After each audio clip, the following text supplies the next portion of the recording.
Hello दोस्तों, आज हम जानेंगे अशोक के दम के बारे में। तो हमने पिछले लेक्चर में पढ़ लिया था अशोक के बारे में। यदि आपने वीडियो नहीं देखा है तो मैंने प्लेलिस्ट की लिंक डिस्क्रिप्शन बॉक्स में दे कर रखी है, वहाँ से जाकर आप ऑल वीडियोस देख सकते हो। तो चलो स्टार्ट करते हैं दम के बारे में। तो देखो, अब मैंने आपको अशोक की बायोग्राफी पढ़ा दी थी, अब अशोक के बारे में देखते हैं। Ashok established ideals for the moral development of mankind. These were called धम्म। तो देखो, ये धम्म क्या चीज़ है, ये धम्म चीज़ क्या है। देखो, अशोक ने एस्टेब्लिश की जो मॉरल डेवलपमेंट ऑफ मैनकाइंड के लिए, मतलब अशोक ने एस्टेब्लिश की लोगों की भलाई के लिए, और उसे हमने कहा धम्म। क्या कहा? धम्म। Definition of Ashoka Dhamma has been given in the second and seventh rock edicts. According to him, shunning sinful actions. देखो, जो डेफिनेशन ऑफ अशोक, जो अशोक धम्म की डेफिनेशन है, वो हमें दी हुई है सेकंड और सेवेंथ रॉक एडिक्ट में। तो सेवेंथ और सेकंड रॉक एडिक्ट में हमें दी गई है अशोक धम्म की डेफिनेशन। समझ रहे हो? तो अभी तक हमने क्या पढ़ा? अभी तक हमने ये पढ़ा कि जो अशोक है उसने मॉरल डेवलपमेंट ऑफ मैनकाइंड के लिए, मतलब लोगों की भलाई के लिए, एक धम्म नीति अपनाई, जिसको बोलते हैं हम धम्म। और इसकी डेफिनेशन दे रखी है, अशोक धम्म की जो डेफिनेशन दे रखी है वो दे रखी है सेकंड और सेवेंथ रॉक एडिक्ट्स में।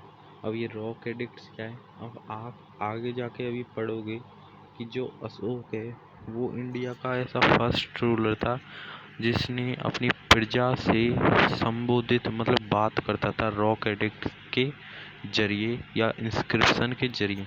तो अभी आप आगे पढ़ोगे। अब देखो, अशोक ने मॉरल डेवलपमेंट के लिए एस्टेब्लिश किया, और इसे ही हम धम्म कहते हैं। धम्म की जो डेफिनेशन है वो सेकंड और सेवेंथ रॉक एडिक्ट में दे रखी है। और जो ये धम्म है, इसके अनुसार शनिंग सिनफुल एक्शन, मतलब शनिंग सिनफुल एक्शन मतलब जो बुराई है वो सभी खत्म हो जाएंगी। वेलफेयर ऑफ द वर्ल्ड, और जो संसार है उसका भला होगा। Welfare of the world, compassion, charity, truth and purity of action is Dhamma.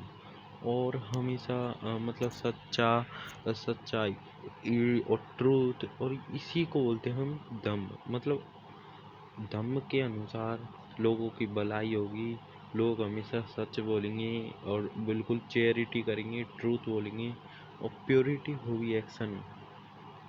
The essential condition of following Dhamma include sanity, nature, performing works of public welfare, shunning all evils, good behavior, compassion, charity, gratitude, non-violence, obeying and one's parent and elders, respect for one's guru, being charitable toward one's friend, acquaintance, relative, Brahmins and the needy, extra। देखो, बहुत ही easy सा मतलब, इसका मतलब है कि मतलब इसका आसानी सा मतलब कि ऐसी कंडीशन है जिसमें जो लोग हैं वो लोगों के साथ गुड बिहेवियर करेंगे, हमेशा सच बोलेंगे, और ना तो कभी लड़ाई होगी एक दूसरे में। और जो पेरेंट्स है वो अपने बच्चों को मतलब बिल्कुल ध्यान रखेंगे, और जो एल्डर्स है उनकी रिस्पेक्ट करेंगे, गुरुओं की रिस्पेक्ट करेंगे, और जो स्लेव्स होते हैं उनसे गुड बिहेवियर रखेंगे। तो इसे मतलब जो ब्राह्मीज है उनको नीड, मतलब उनको ज़रूरत होगी, ज़रूरतमंदों की सहायता करेंगे। तो इसी के अनुसार धम्म नीति है। समझ गए?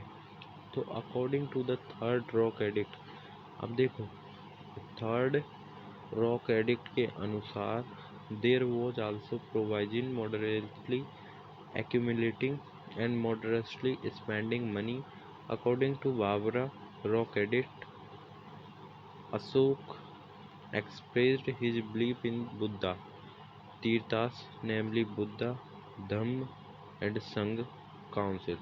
देखो जो अशोक है वो विश्वास रखता था बुद्धास में, तीर्थ में, जैसे बुद्ध, धम्म, संघ, तो इनमें सभी में विश्वास रखता था अशोक। और ये बताया गया है in minor rock edicts of Sanchi, मतलब जो माइनर रॉक एडिक्ट है सांची में एंड सारनाथ में, वाराणसी या उत्तर प्रदेश में, उसमें लिखा हुआ है कि Ashoka order the mahamatras of Kausambi and Pataliputra to authorize such bhikshus and bhikshunis who tried to create schemes in the councils. In the first edict, it was ordered that no animals should be killed for any yajna। देखो इसका मतलब क्या है, minor rock edict में लिखा हुआ है कि जो भी पाटलिपुत्र है उसमें भिक्षु और भिक्षुनीस, उनको मतलब जो भिक्षु है और जो भिक्षुनीस है, यदि उसको ज़रूरतमंद है, वो मतलब वो नीडी है, तो उसको धन देंगे और मतलब उनकी सहायता करेंगे और उनसे अच्छा व्यवहार करेंगे। और और और अशोक के दम के अनुसार यदि कोई याजना करनी है, यदि कोई हवन करना है, तो यदि ऐसे कोई हवन करते तो किसी जानवर की बलि देते, तो ऐसा जो जानवर है, एनिमल्स है, उनकी किसी को भी नहीं मारा जाएगा धम्म के अनुसार। तो ये तो थी अशोक की धम्म नीति। तो ये अच्छा लगे तो वीडियो को लाइक और सब्सक्राइब करें। अगले वीडियो में देखें धम्म यात्रा। ठीक है।